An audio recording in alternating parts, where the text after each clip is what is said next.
Hey students, me, Mr. Fitz. So we're going to do another video on area. Specifically, we're going to look at some trapezoid problems. So let's take a look at some of those. So here we go. Here is a trapezoid, and specifically, this is a right trapezoid.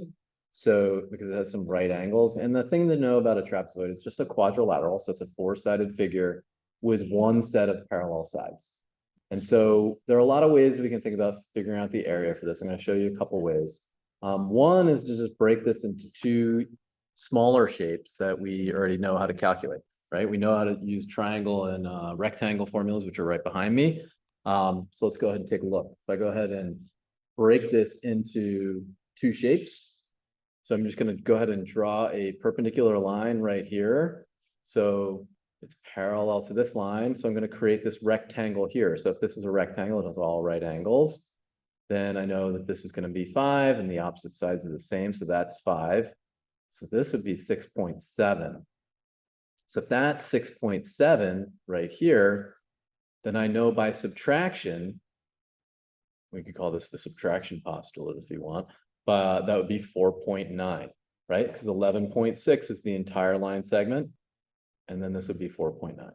So I can go ahead and calculate the area of this triangle on the left that I highlighted in yellow. And what is the area of a triangle? Well, it's just 1/2 base times height. Well, I'm going to go ahead and call this the base, and I'm going to call this the height. You could flip that if you wanted. Either way, because again, multiplication is commutative. And so area is 1/2 of 4.9 times 5, which is 12.25. So that's the area of this triangle on the left. All right, let's take a look at the rectangle on the right. Highlight that in orange. And so remember, it's length times width. And again, multiplication, I can multiply in any order. So I can label this length and width or vice versa. So if this is 5 and this is 6.7, I'm going to go ahead and multiply those two numbers together, and I get an area of 33.5. So that's going to be a total area, if I add these two things together, of 45.75 square inches. So there you go. That's the trapezoid. I'm going to show you a different way using the trapezoid formula. So let's take a look at that real quick. And here's the trapezoid formula. Let's take a look. So here is our formula sheet that we remember. And actually, these are British formulas because it's called trapezium. And so the trapezium, let me make this a little larger if we can. So the trapezium or trapezoid, here's the formula right here. It's 1/2 A plus B times H. And A, these are the bases. These are the parallel sides. I'm going to call them B1 and B2. But yeah, so that's really just the formula right there. Here's the trapezoid again.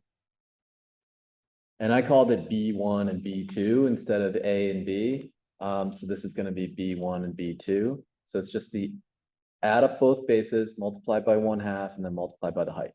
So I'm going to call that B1, B2, and then that's our height. Plug that into our formula. 1/2, 6.7 plus 11.6 times 5. What does that give us? 18.3 times 5. Yep, 6.7 plus 11.6 is 18.3. Multiply those three numbers together, and you get 45.75. Remember your order of operations. We're always going to do our parentheses first. So it's parentheses and then multiplication, and then we're going to go. All right. So that works out. Little side note, if you wanted to prove why this formula works, you would have to think about dividing this into two triangles and then using the triangle formula. So that's a little hint. So if you want to like a little extra credit, if you want to think about like if I broke this into two triangles, well, not quite like that. Whoops, hold on. If I break this into two triangles here, like that, then it's really the same formula. So there you go. I'll let you think about that. Okay, let's take a look at the next problem. Here we go.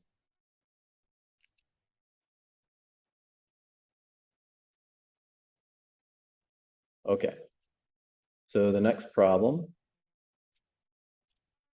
here we have this trapezoid, and these are all delta math questions. So we're gonna find the area of the shaded region.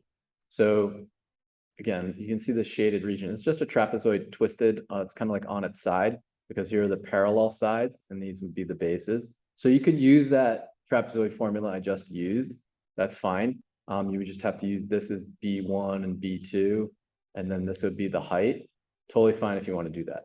I'm going to go ahead and use subtraction. I'm going to go ahead and calculate the area of the entire rectangle. And I know the area of the rectangle in purple that I've highlighted here is going to be, well, what, 20 times 16? So what's 20 times 16? That's 320, okay? Because it's just length times width. And then I'm going to calculate the area of this triangle right here and subtract it. That's 1/2 base times height. So what's 1/2 of, say, 20 times 11? That's 110. So this shaded region right here, you just do a little subtraction. 320 minus 110, that's 220 meters square meters. That's a big trapezoid. Was that like a weird field or something like that? Pretty big trapezoid. Anyway, let's take a look at one more. Oh, before we move on to the next problem, I wanted to give you some notes on specifically isosceles trapezoids. So I talked about a trapezoid, how it has one set of parallel sides. So what it also has, if it's an isosceles trapezoid, is it has two congruent legs. And these are known as the legs of the isosceles trapezoid. These here, these like slanty sides, the non-parallel sides, these are known as the legs. And so if it's isosceles, that means that these are the same length. And if that's the case, what I can do is what I did here. It means, oh, it also means that the angles are congruent, by the way. And we're going to learn more about that these base angles are the same. So if I go ahead and break this into triangles and rectangles like I did here, these two triangles here are going to have to be congruent to each other because I know all the angles are going to be the same and has one pair of congruent sides.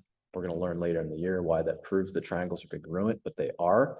So these are the same size triangle.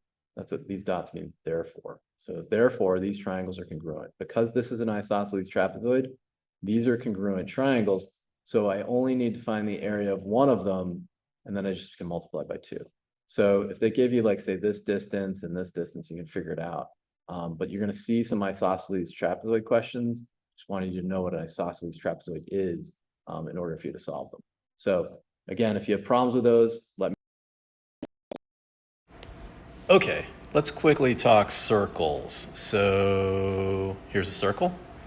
And what do we know about a circle? Okay, so a circle is an infinite set of points equidistant from the center. So think of it as like, I mean, it seems like it shouldn't be infinite, but there's an infinite number of little dots, points we could put on here that are the same distance from the center. And then this is known as a radius. And then the line segment going all the way across is the diameter. So the radius goes from the center to the circle, and the diameter goes all the way across the circle through the center. So there you go. We have two formulas that we're going to use a lot. Circumference is 2 times pi times r. Pi is just a number on the number line. It's it's irrational. It's 3.1415926 something. And then area is pi r squared. The interesting thing about a circle is the circumference. If I cut this circle and just straighten out this circle, its length is about 3 times the length of the diameter, which is pi, right? So the circumference is about 3.1415926 times the length of the diameter, which is 2 times the radius. Okay, so these are the problems you're going to see. So if the circumference is 20 pi, what is the area? So we have to use circumference to figure out the area. So 20 pi equals 2 times pi times r. So then if I divide both sides by 2 pi, what am I left with? Well, the radius is just 10. So that implies that the radius of the circle is 10. So I can use that to figure out the area. Area is pi r squared. So if I plug in this into the area formula, pi times 10 squared is 100 pi. So if we ask you to leave it in terms of pi, you're done. You don't have to multiply it by pi. If it asks you further to the nearest like hundredth or something like that, you would multiply it by pi, and it would be like 3.14 times 100.